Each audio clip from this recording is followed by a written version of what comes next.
Our next session is Generative AI and the Labour Market. What's the future of jobs in the age of automation? Please welcome our speakers to the stage.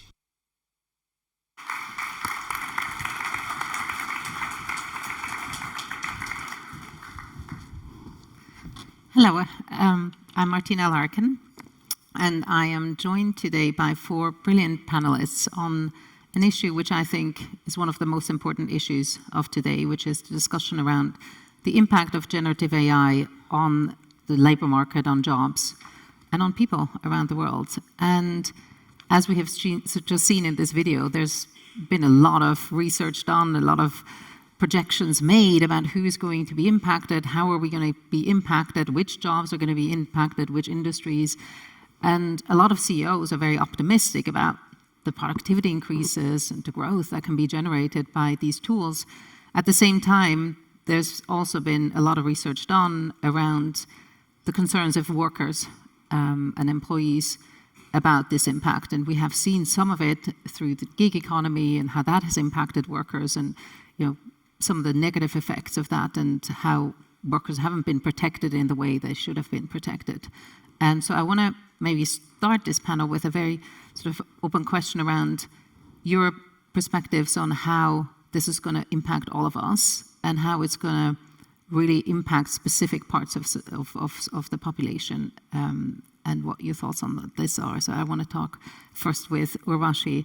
You're leading a think tank in India and working particularly around these issues in the Global South. So I'm very interested to hear from you, because that debate around the Global South is so critical and sometimes not as openly debated as it should be, probably. Great, thanks Martina, and thank you for Trust Conference for having me here. I think this is a really critical conversation and a very timely time to be having this conversation. Let me make 3 points, and then we can kind of double click on them as we go on with the panel. First, I think there's a lot of hype around generative AI, both in terms of the productivity that it can help for firms, as well as hype around job displacement. And we saw this kind of hype cycle even with earlier forms of AI, but we did not see that large-scale job displacement, nor did we actually see the kind of productivity gains that we expected from earlier forms of AI.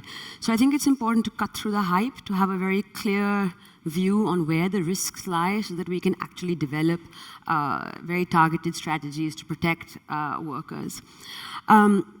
The second thing I'd like to say, and this is where I think the Global South perspective comes, is that one of the places where I see there is risk of job loss and job displacement is in the offshoring of certain kinds of service tasks. So you have companies in the Global North who would be hiring digital labor on online platforms for things like producing copy for their website, or doing some graphic design work, or doing some copy editing work. Some of that work we expect, and I think we're already seeing that some of that work is being lost, and there's fewer of those jobs available.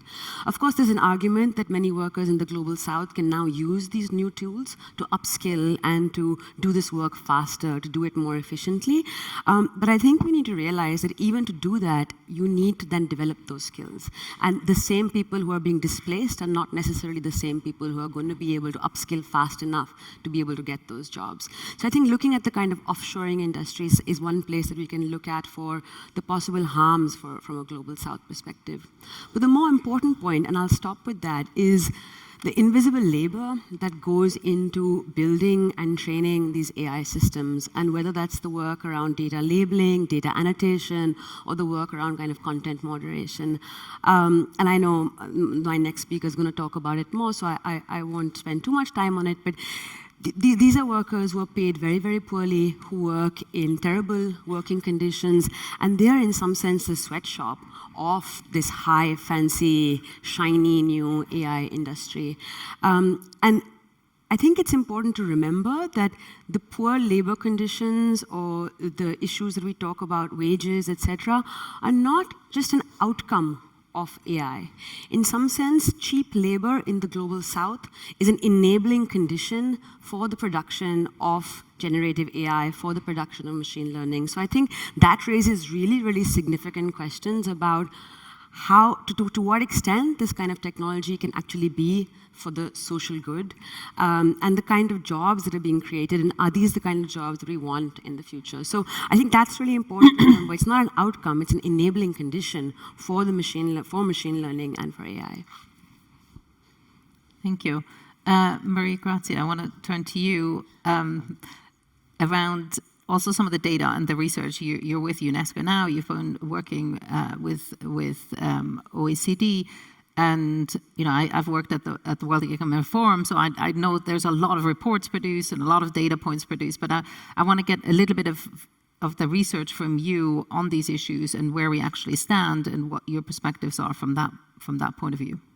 With pleasure, and actually my call today is really about let's not be panicking about yet another thing, as we are doing, for instance, about climate change, because there is still time to have solutions and address the problems. So actually, yes, I was at the OECD at the time I started this line of research, and now I'm with UNESCO.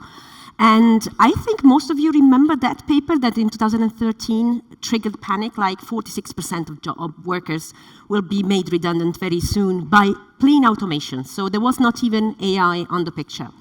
The OECD, when we said, okay, let's take the data further, let's apply a bit more sophisticated framework. And then the numbers went down first to 15, and by the time we refined the analysis further, it was 9%. Now, nevertheless, 9% of people out of jobs, it's a big chunk of people that remain without a job.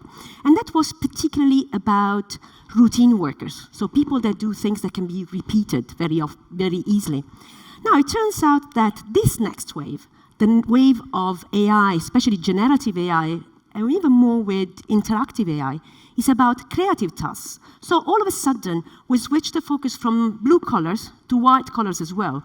But the reality is, and all the analysis that exists out there says the same, it's not about specific jobs that will be made redundant. It's about each and every job, seeing part of the tasks we perform on the job being done either differently or being done automatically. So the question to me becomes, let's look at the percentage, so which then tells us what else we can do, or the kind of skills we need to acquire in order to work with AI. And this is really about empowering the human capital, and it's never too late to do that. And also, let's rediscuss how to redistribute the productivity gains that AI is able to generate. That is, I wouldn't mind working 2 hours less a day if, nevertheless, the redistribution of the wealth that is created goes to everybody. So I think we should take a completely different take on the problem, knowing that there are studies out there also that say that demand compensate for some of the jobs that are lost. Evidently, it's not the same people. So this is the problem, it's the shifting, the replacement, the moving to different jobs. But the possibilities are out there, so I wouldn't be that negative on what is going to happen on the labor market. And when you say, let's not panic, we have time, how much time do we have? Well, we have to start now. In the sense, what I'm trying to say is that I've seen a lot of discussion around saying, oh, it's very bad, this is going to destroy humanity. Kind of telling us, don't do anything, it's too late. We can't really change the course. We can indeed change the course, and this is why UNESCO has been working intensively, and Villa said it before, in the implementation of the recommendation on the ethics of AI, which was adopted by 193 member states. So everybody has agreed, basing the discussion on human rights and human dignity, which are again universally accepted as criteria, to implement a framework for AI that respects human rights, human dignity, and fundamental freedoms. So we do have, everybody has a role to play in that. Rosa, you have a very prominent career in law. I want to ask you a little bit also about the sort of bigger impact on the workforce, particularly also from within companies, and how we should deal with it from within companies, from the top to the bottom, and how we should look at it from that perspective. Yeah, sure. I'm quite keen that we do look at the companies themselves before we move on, in a way, to looking at what impact they have. Because I think what's happening in the companies is really illustrative of what's going to happen kind of wider. And if we take the kind of darling of AI at the moment, the kind of ChatGPT and OpenAI, which there is so much hype about, I think in some ways it really is emblematic of the invisible labour that you mentioned. The ChatGPT, in some ways, the kind of the foundational myth about this sort of technology is very, very similar to all of the other big tech companies we see. You know, we're told it's a very simple story. There was almost always one white man in Silicon Valley who's a total genius, and from that we have this incredible technology that's going to change the world or destroy the world, depending on what you think. And actually, behind that one wealthy white man in Silicon Valley, there is always a huge number of other individuals, and their work is completely devalued, and they are abused and exploited in a way that needs to be discussed as much as the kind of hype about the individuals who have behind some of the kind of technological work that's happening. And so with ChatGPT, we see that, and we've been working with what are called data labelers. I think they're content moderators. I think data labelers is a way to make them, to separate them and take them and divide them from other content moderators. But data labelers in Kenya who are paid $2 an hour, while the executives walk away with a 1.9 million per year profit margin. And that kind of inequality cannot be allowed to continue. And there is both a kind of lack of media attention on that workforce, and also I think there is such a level of power by the corporate entity that this kind of level of abuse is not being called out enough. Some of the work that we're doing is we're trying to use the law to try and bring about change in those spaces. But I think it's really important that we all recognize this myth that is created by these big tech companies about what work goes into this. If the data labelers, the content moderations of OpenAI, if they didn't work, no one would log on to OpenAI, because you would get, in return for your request for a poem, I don't know, in Shakespearean English about Brexit, or whatever it is you wanted, you would get a huge amount of kind of awful, kind of violent, toxic content in return. And it's only because of what is absolutely crucial to their business model, the work of content moderators, that you're able to log on and in fact get something which might be quite amusing as a result. And so that completely crucial workforce is not being valued and not being cherished and not being, their voices are not being heard, and they are really being exploited and abused in an appalling way. And I think that is, in a way, we've got to look at the companies themselves and call out their bad behavior, as well as the impact they're having in relation to the wider market and kind of workforce and economy. So what did you think about the writer strike in LA, in California? One of the things I thought was very striking about that was the level of solidarity. And I think we're seeing a little bit here in the UK as well, for the first time, certainly in my lifetime, in terms of solidarity. And I think it really emphasises how important the right to unionize is. And we see across the big tech companies an absolute determination to destroy unions. The two cases we're taking in Kenya, one is for an amazing whistleblower called Daniel, who I think spoke here yesterday. And he was a content moderator for Facebook in Kenya. He arrived, he didn't know what sort of job he'd kind of signed up to. He was looking at incredibly violent, graphic content for hours a day. Children being raped, people being beheaded, live on your screen. And of course, as a result, he had, serious mental health kind of implications. And he saw this as the same for all of his colleagues working in the Nairobi Content Moderation Hub. And so he formed, in essence, a kind of union. He called it the Alliance. And they demanded change from Facebook and SAMA, which is the outsourcing company. And they demanded that they were given proper mental health support. They asked for a wage increase of beyond $1.50 an hour. And as a result, he was sacked. And so we are going through the Kenyan courts trying to ensure that Facebook has to recognize that union. In response to Daniel's case, Facebook decided, one, to argue that the Kenyan courts had no jurisdiction over them. So they, a company operating in Kenya, taking Kenyan advertising money, thought that those Kenyan courts had no jurisdiction over what they were doing. The rule of law did not apply to them in Kenya. We won that, I'm pleased to say. They, of course, are appealing. And in response to that, they then sack the full content moderation workforce in that SAMA office and try and outsource it to a different company, like you were mentioning. You go through one outsourcing company. If that workforce becomes too demanding, let's move to another one. And so we're challenging them again, saying that sham redundancy was also unlawful. But you see here a pattern of behaviour by these companies who are absolutely determined to stamp out collective organising, the right for unions to be recognised. We see it with Amazon, we see it with Facebook and Meta. And this is something we have got to try and challenge, and we do that in Foxglove chooses to do that through the courts, which is a very imperfect way, but also through campaigning, through communications, through kind of media attention on this. And we all need to demand it. I mean, these corporations are making political choices, and they are disrupting the workforce in a way as a result of those political choices. And those are things we all need to intervene in and demand change. Yeah, I think that's a good segue to Shabbir. Yes. It's a good segue to Shabbir, but also it's a plug to Frances Haugen, which I think is doing the keynote just after this panel here, and obviously also a whistleblower for Facebook. So yeah, I think we need to call those companies out. But Shabbir, you have long sort of experience with policy. You're at Onward and with Cambridge and worked with Prime Minister Liz Truss, I believe.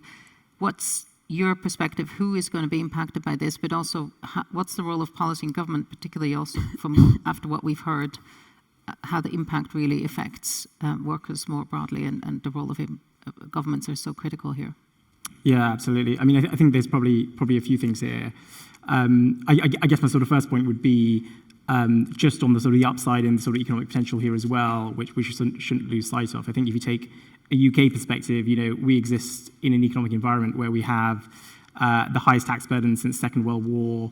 We have public services which are probably on the verge of sort of failing, and we have labour productivity growth, which I think has averaged about 0.4% since the financial crisis. And if ever there was a time where we do need productivity growth and we do need enhancement through technological change, it probably is now, in order to be able to deliver the public services that we all need, in order to deliver increased living standards, in order to increase the prosperity of all of us. And so I think just firstly, it's important not to lose sight of that fact that there is incredible potential here as well. Obviously, lots of challenges that we're sort of talking about, but there is a huge potential in the technology to actually sort of change the way society works and change the way our economies work as well. I think on the sort of labour market, and particularly on sort of the policy aspects of this, it's clear there's going to be disruption, and I think that will happen in multiple ways. I think if you look at sort of the economic literature of sort of previous technological transformations, what typically happens is there is quite a significant lag between technological change and then adoption, and then that actually sort of showing up in economic statistics and sort of the actual labour market. And so I think, as some of my fellow panelists mentioned, there is the danger that there is this hype cycle that the next 24 months we're all suddenly going to be out of a job, whereas it takes time for businesses to invest, it takes time for people to upskill, it takes time for processes to change, it takes time to see what the labour market ramifications of these things are going to be. The only caveat I'd put to that is that obviously that depends on the pace of the technological change. And if you look, for example, we've been talking about OpenAI and sort of GPT. If you look at sort of GPT-3 compared to GPT-4, which was released, a sort of mere months later, that was a significant jump in sort of capability. And if you believe the rumors, based on the amount of compute power that's going into sort of GPT-5 and what GPT-6 might look like, we're talking about pretty significant leaps in technology in the space of months or sort of short years. And that pace is probably unlike what we've sort of seen before in terms of capability. And I think we do need to sort of think about that as well. This is a technological change. This is a change which will take time, as I sort of mentioned, sort of feed through into the economic statistics, but it is also a pace of change which is rapid, and that might mean that we might see differing impacts compared to what we've seen previously. Finally, just in terms of the sort of policy consequences of this, I mean, I think governments around the world, and obviously here in the UK, do need to be alive to the economic and labour market potential impacts that this might have. I think you've seen the government over the last probably 5-6 months sort of play catch up effectively. I don't think the UK was particularly ahead of the curve on sort of AI policy, but obviously since the launch of the AI Safety Summit, the launch of the Foundation Model Task Force, there has been this sort of surge in capacity and interest, particularly around frontier models and how we regulate them. What I think is lacking at the moment is the discussion around what this actually means in terms of labour markets and people and skills base and potentially sort of unemployment. What does this mean for the skills of the future? If you look at sort of government, leaflets and brochures from a couple of years ago, governments used to advertise getting everyone into digital boot camps and learning how to code. That's probably totally different to what you would sort of advise people to do today. So how are we catching up? How are we forecasting what the skills of the future look like? How we think about human capital training? How we think about lifelong learning? How we think about the communities that will be impacted by this and what they'll do next? And I think as a point that was sort of mentioned previously as well, if you look at the types of people that may be affected by this, obviously it'll probably affect all of us and affect all of society, but there is a strong indication that, white-collar work, services work, things that are typically higher up in the sort of economic value chain, maybe the ones that are sort of first affected. And that's something as policymakers and as governments have just never had to grapple with before. If you look at the previous technological transformations, or you look at trade and globalization in the 90s, it was typically mining towns or sort of factory workers, which were seeing large displacement in jobs, and governments obviously had a playbook for that, and you could argue it was very unsuccessful.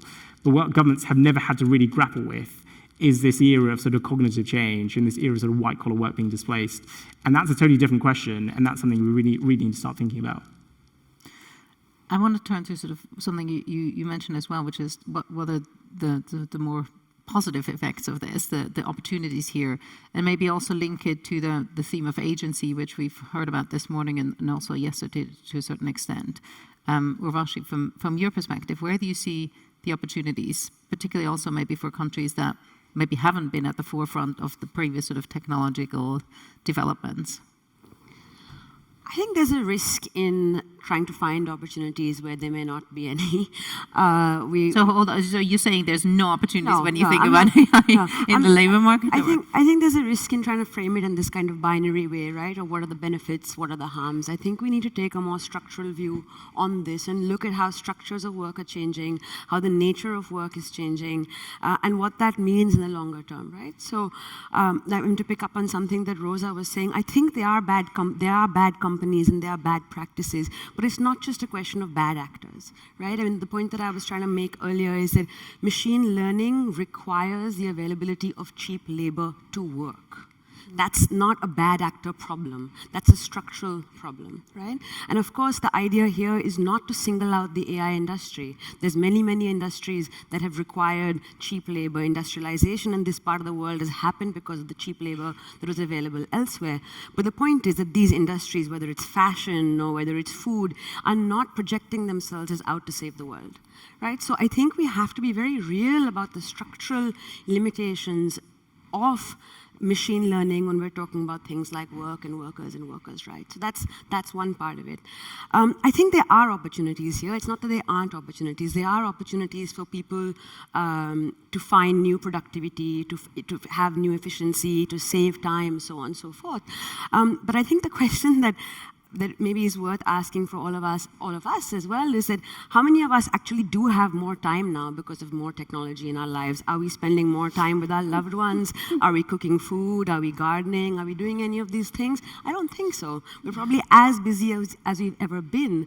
So this question of like productivity gains and efficiency gains, where is the evidence? Have we actually saved time around some of this? So I think it's worth kind of asking these very, very basic questions. The other point that I think that is worth looking at is how the nature of work is changing, which is not a good or bad or an opportunity or a risk. It's that the nature of work is changing. So to give you an example, a lot of, like, what is different about generative AI is other types of AI, right? Since this panel is about generative AI, is that you need this reinforcement learning and you need this human feedback loop, which is much more in the case of generative AI than it was with traditional forms of AI. And we see now, so part of it is like the data labeling, the content moderation, which is really like the bottom of it, right? But as you have these large open models, these models are then being fine-tuned or adapted for different domains or different use cases. So it could be for medicine, for agriculture, for education, etc. So you then need higher skilled people to be doing the training of these models. So what we see in the Indian context, for an example, is that a lot of university students are doing helping with the kind of prompting and fine-tuning of these models. These are now their assignments at university, right? So instead of going and writing papers, they're actually going and putting prompts into a Gen AI chatbot, etc., to make it work better. So the question is that what we really want our university students to be doing, and is there not a better use of their time and effort and so on and so forth? So it's not is it good or bad? It's like, how is this change happening, and how do we want to steer that change? I think that's the really important question. But how do we go about steering it in a more sort of positive direction? Because I think the important recognition is that we have certain time, but also we have choices now, right? It is not, the outcome is not predetermined. We do have choices to be made, and we need to make them now, and maybe it's an iterative approach, and we have to be agile and all of those things, but we need to start with making certain choices. What are some of these choices we need to make now? I'd love to sort of get your perspectives, but also the panel's perspective about those choices that we need to make now. Sure. I mean, I think one of the things that we see happening is that we have big tech companies or AI companies rolling out AI products, and we're all scrambling to figure out how to use them, how to adapt to them, how to respond to them, et cetera, right? So the market is shaping the direction of AI innovation, and we are responding to it. I think we need to flip it around. Where is it that we want to go? What are the outcomes that we want from society, and what can then AI do to support those, rather than the context that we have right now? Similarly, what are the capacities that communities already have, and what role can AI play in enhancing those, in growing those, rather than communities having to upskill themselves to respond to this change that we see happening very, very far away from where they are. So even this idea that like, oh, generative AI is going to bring about new productivity gains and people can like summarize stuff faster and so on and so forth, great, but you're basically pushing the responsibility of upskilling way down rather than saying, okay, what do these people actually need, and how can I design technology to serve that? I think that's the kind of mindset shift that we need to make, and that's not going to happen if we let AI innovation be determined by market trajectories alone, and that's the role of public policy, right? To kind of step in and say, okay, these are the needs, and this is what we want technology to do. And I think related to that, we do have to think about new forms of social protection. What we're seeing is more and more informal work, more and more precarious work. Gig work is not new in the global south. In some sense, it's always existed, but now it's kind of cloaked in this veneer of technology and veneer of modernity, and it makes it seem like it's better work. But we have to design these social protection systems that are going to deal with the increasing precarity of work.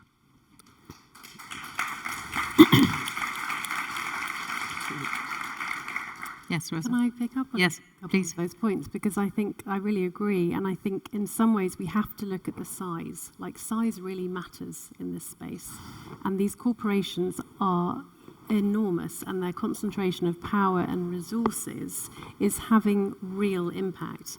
There was a Supreme Court judge in the US many, many decades ago who said we may have democracy or we may have wealth concentrated in the hands of a few, but we can't have both. And I think that's before the social media kind of world, where of course we now have companies also through their decisions about how to design their software, and I'm sure Francis is going to talk loads about this, but for the benefit of their profit margins, they're making choices about what content we see, which is not about in the public interest. And so it's not only that concentration of power, but also they are now dictating and really playing a crucial role in what the public square is now discussing. Or, you put something into your Google search, certain results come up. These are curated spaces by the public, by the corporations.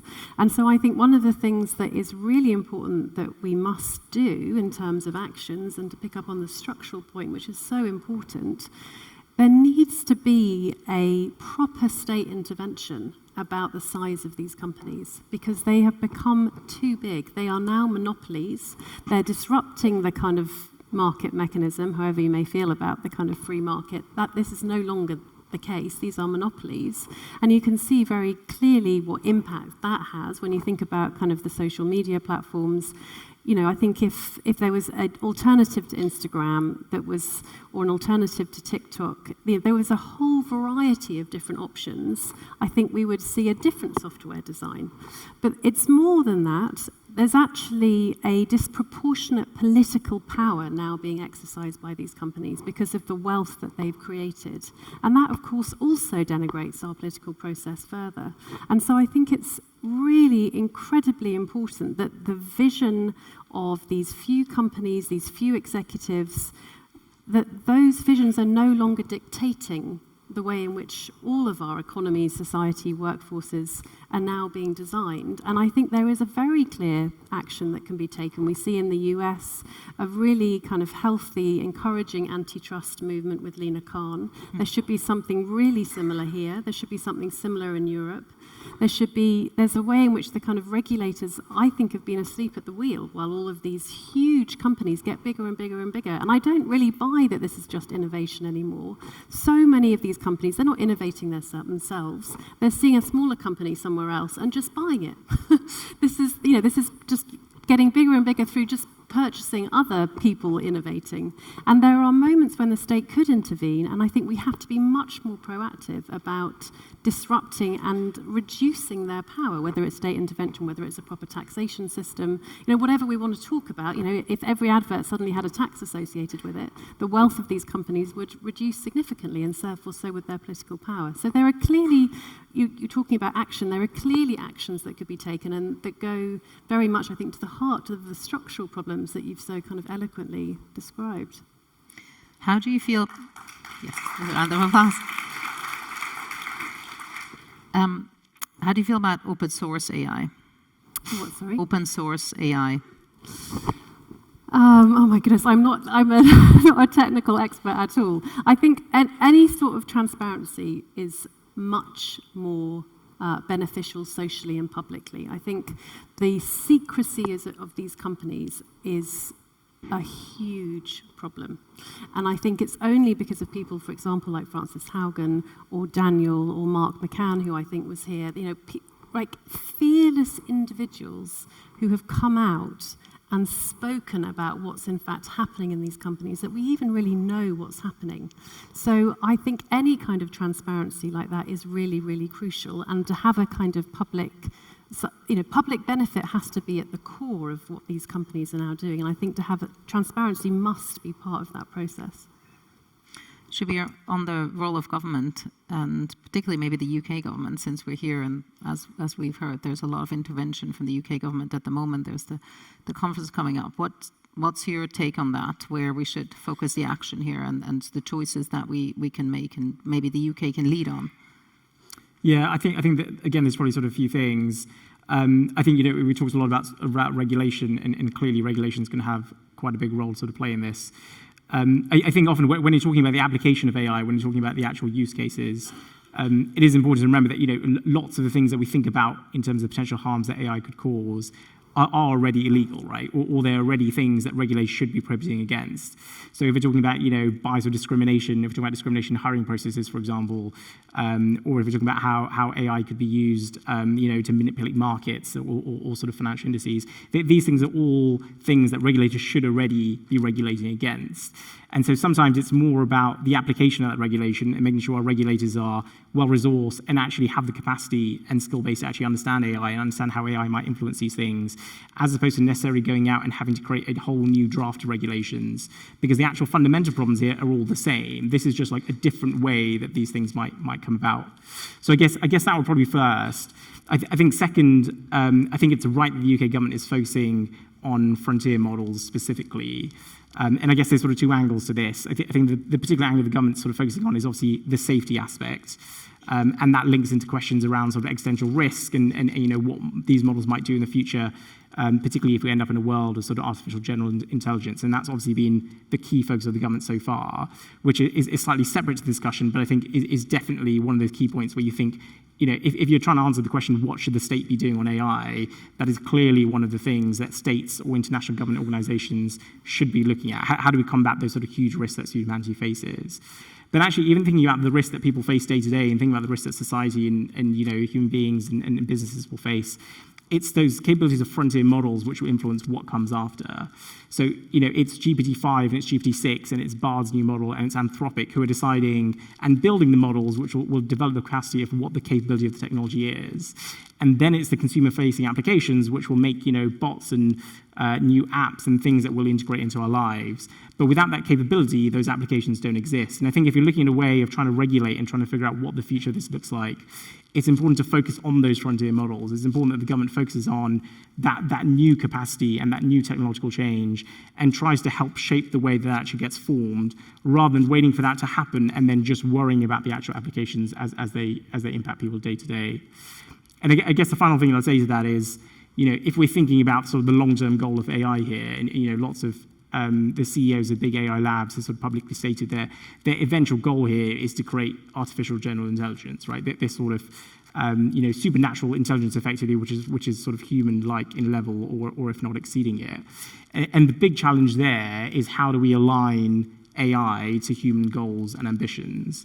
And I think the big danger we have here is that who is deciding what are human values and human ambitions?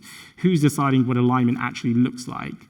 And there's a huge role here for everyone, right? There's a role for society to sort of play its part and actually shape that process as to what we decide collectively, what is humanity's aim and ambition, such that when we're building these models to reflect humanity, we know what we're actually building them towards.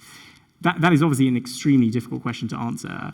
But where we're at the moment, which is, labs themselves basically making decisions in the room about what they think humanity's interests are, obviously can't be the solution. And I think there's a role here for governments. I think there's a role here for civil society organizations.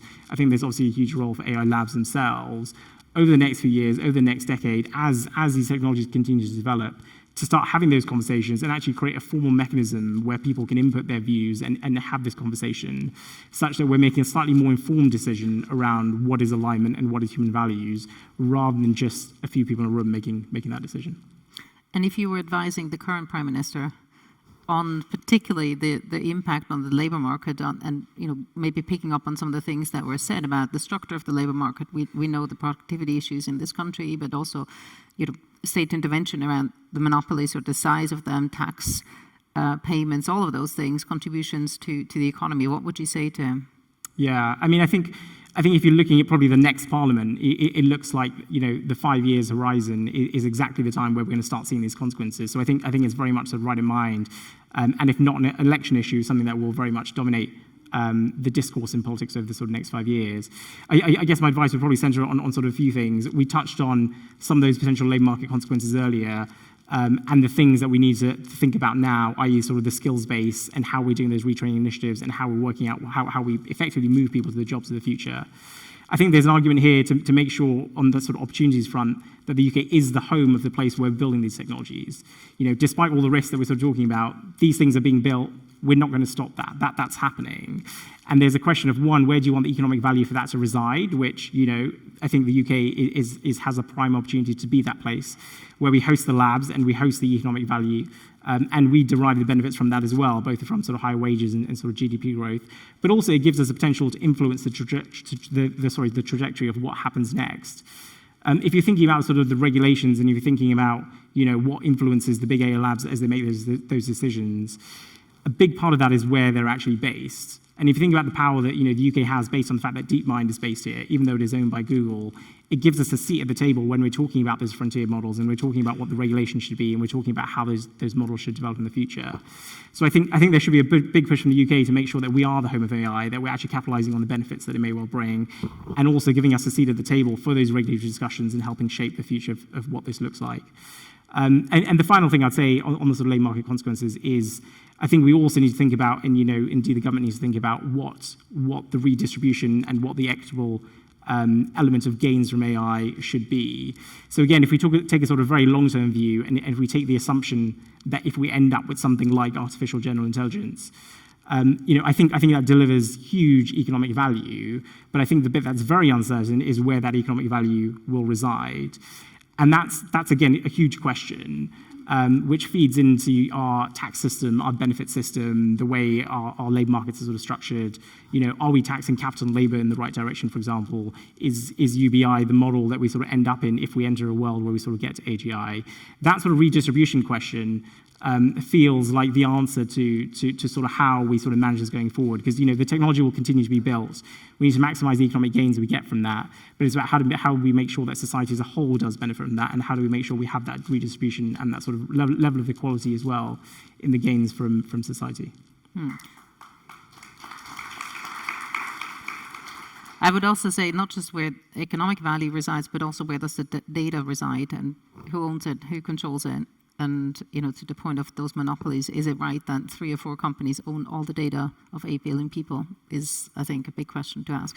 Mariagrazia, I want to turn to you for the sort of your perspective also around from UNESCO, sort of this intergovernmental view and what can be done really from that perspective, and what are the choices we should be making, maybe also around education and sort of the skilling from that perspective. So let me add on something that actually he says, there is no way of keeping out of this technology. The technology is there to stay with us for good and bad.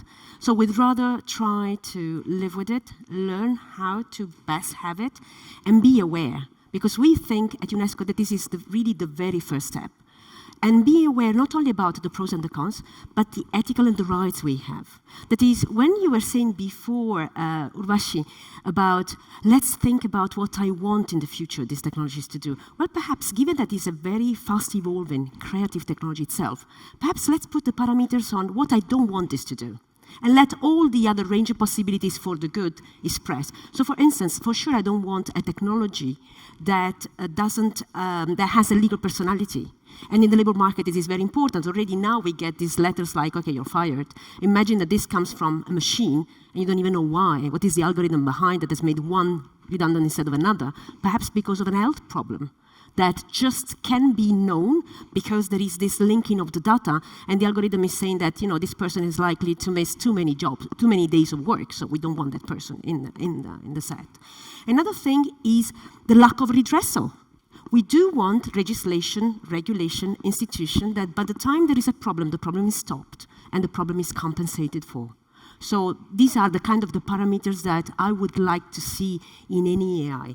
And then, of course, we don't want AI that is based on bias and non-representative data. Think about ourselves. I mean, this panel is an exception also in the kind of the representativeness of women. If you go into the AI world, women are barely there. And this means that, first of all, the solutions are less creative because we know that diversity brings creativity, so the solutions are better and get faster. But also, AI is unlikely to be responsive to our needs in the future as well.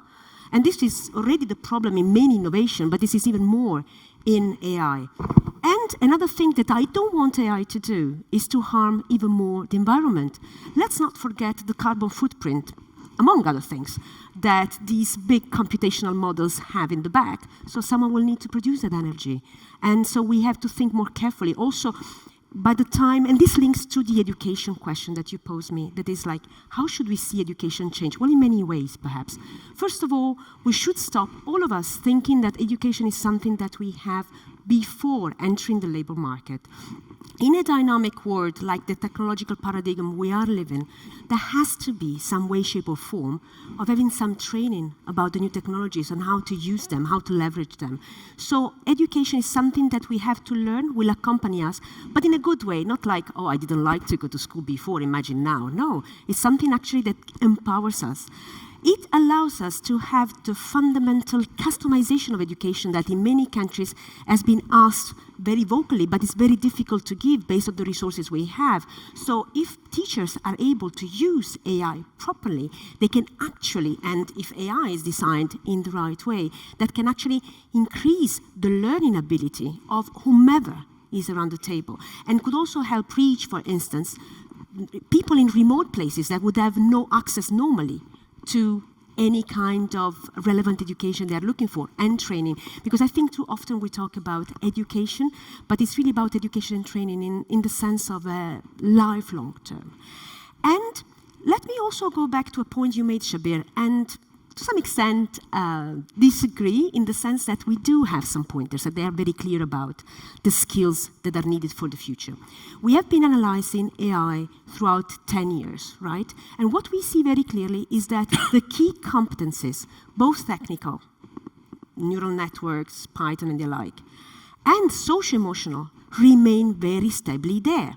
So what governments can do is start by endowing each and every student and each and every person involved with those set of skills. And then the corollary one, the ones that perhaps are specific to a sector or a certain type of job, are the ones that then we have to have a discussion between the private and the public sector in order for the private sector to complete that kind of training, because of course it will serve better their need. And you made a very important point, Sarah.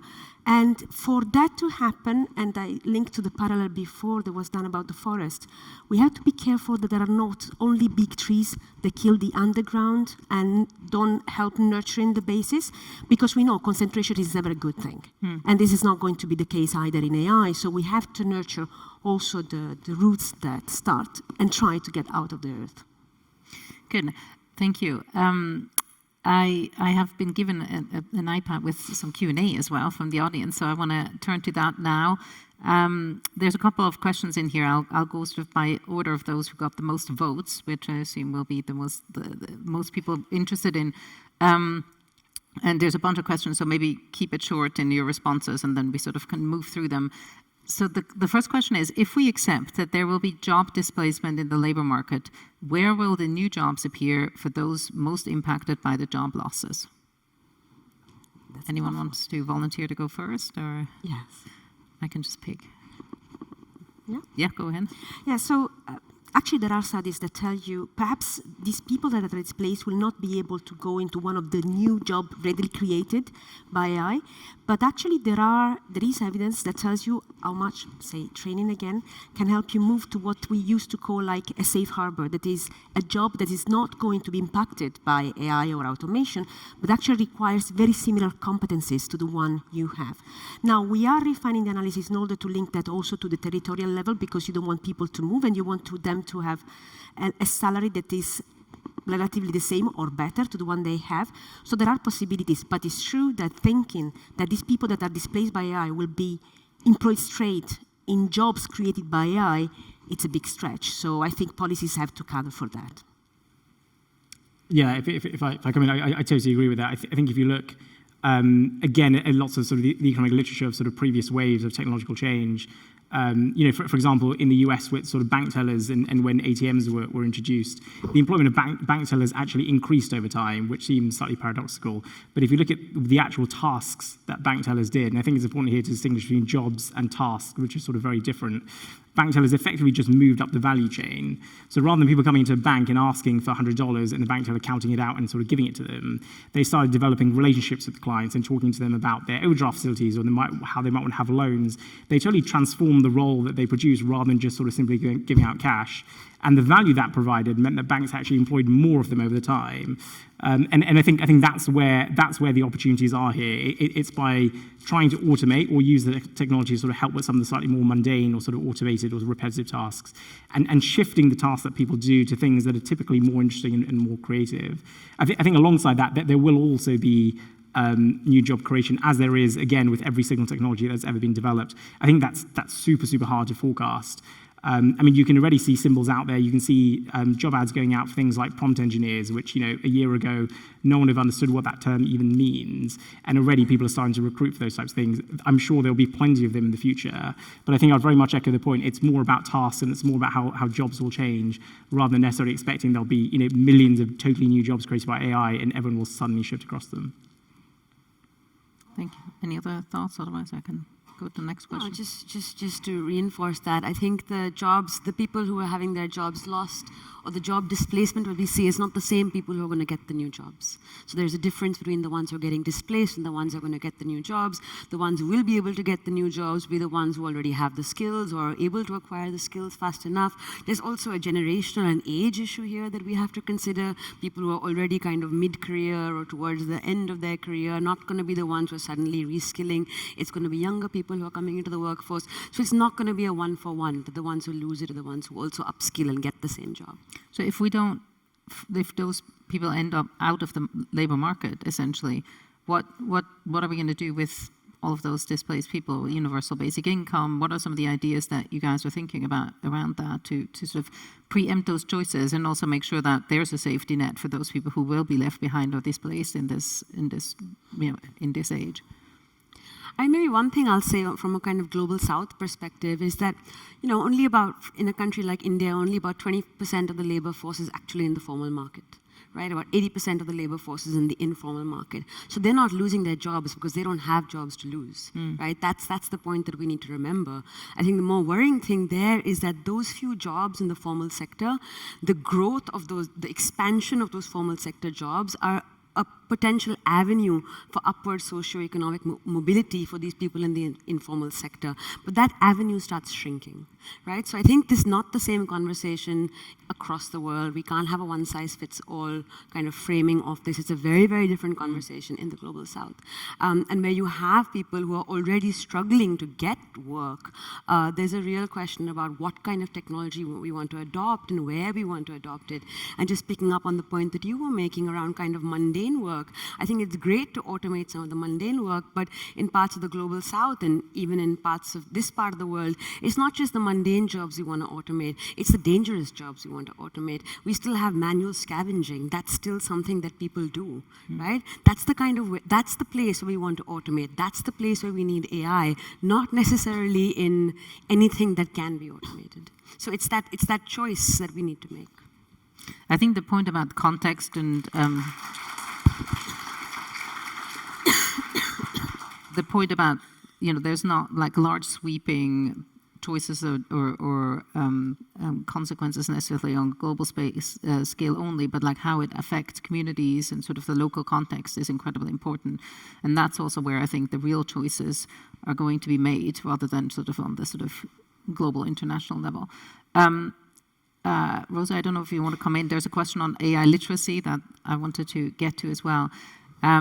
Since access to AI literacy is also an issue in some countries in the global south, maybe beyond, how can we work on better democratizing citizens' access to this information to be able to keep up with the job market needs? I'm going to, Urvashi, turn to you because it's a global south question initially, but I think everybody can sort of pitch in here too. I don't speak for the global south. It's a big, big part of the world. I think we actually have to start somewhere way more basic before we start talking about digital literacy or AI literacy. We're still struggling with meaningful connectivity in most parts of the world. And I really worry that the conversation around AI we're forgetting that people actually don't have access to basic internet connectivity. And this is not just a global south problem, it's a problem in the UK, it's a problem in Europe, and it's at an individual level, like the level of digitalization of MSMEs in the UK is pretty dismal. So there's a long way to go before we start talking about AI literacy. So I think we shouldn't get obsessed with the AI literacy bit.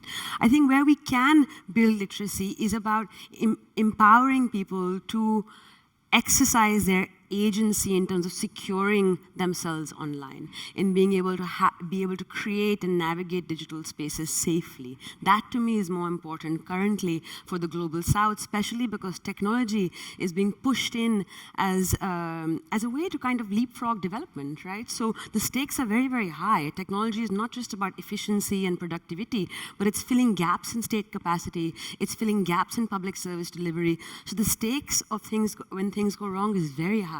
So that's where we need to support people to be able to kind of navigate these places much more safely and not get obsessed with kind of AI literacy at this point. I completely agree. Another case we're doing in Kenya is about the effect of content that was published on Facebook in Ethiopia during the conflict. Yeah. And it's kind of extraordinary is that Facebook, all of its software design, all of its algorithms, there are 85 languages spoken in Ethiopia. You can imagine how many of those the algorithm is able to pick up. Zilch. Yeah, things like the community standards, they haven't been translated into the languages spoken in Ethiopia.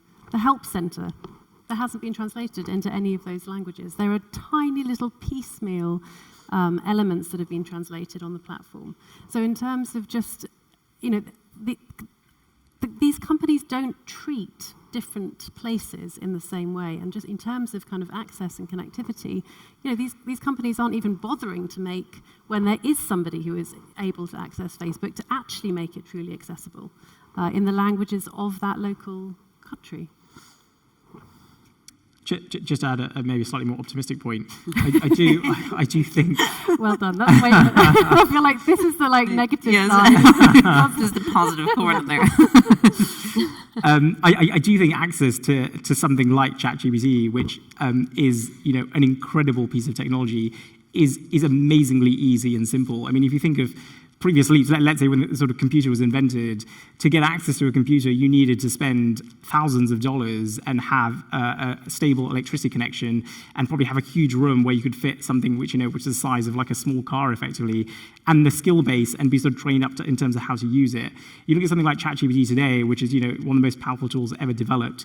You need effectively a smartphone and an interconnection, and you can uncover facts about education and climate change and anything else. And it is amazingly easy to use from a sort of user interface standpoint as well. There's no training required. Most people in the room who have used it, I'm pretty sure, would have found it sort of very intuitive in terms of just how you adapt to it. So I'm not dismissing all the challenges that sort of been raised, but I also think it's an exceptional tool in terms of accessibility for everyone across the world. And yes, obviously there are barriers in terms of language and internet access, etc., that you sort of need. But if you can overcome those, it's the type of thing that if you're studying in a school in a low-income country and you don't have access to the same resources that children in the West will have, you can use something like ChatGPT very easily to be able to sort of upskill yourself or find out more, or help educate you on things that you never could previously. So I think there is definitely an optimistic case to be had as well. Thank you. And maybe we can leave on an optimistic note for Mariagrazia as well. We have about a minute left or so. If you can give us maybe some sort of optimistic path forward in terms of the choices that we can make and those that lead us into a better future. Well, I think that what you said is really true. That is like we need accessibility, we need connectivity. But still, let's think about the enabling factor. AI is an enabling factor. Because what you said is sounds a bit like we have to progress in development according to stages. Well, what AI is offering us is a big possibility of leapfrogging. Because let's say comparing to, say, biotechnologies, the investment required in order to deliver something is much smaller. You need good intellectual capital, not huge. Anyway, no country has a huge intellectual capital in AI. You need computing ability, yes, but not huge either. You need access to data, indeed, and this these days is relatively easy. And so I think it's a fantastic opportunity also in developing countries to have this spark of development. And it doesn't go against, let's say, addressing basic needs like food, for instance, because we have, and I mean India, for instance, has developed a number of initiatives that actually leverage AI in order to deliver better on the use, for instance, of water, etc., for food production. So let's try to do the best of this technology with the right parameters, that is, in an ethical way. That means simply, it's nothing philosophical, it's very concrete, respecting human rights, human dignity, and fundamental freedoms, and asking governments to put into place the relevant legislation and regulation for that. Thank you. And thank you to the panel for such an interesting and inspiring discussion. Thank you.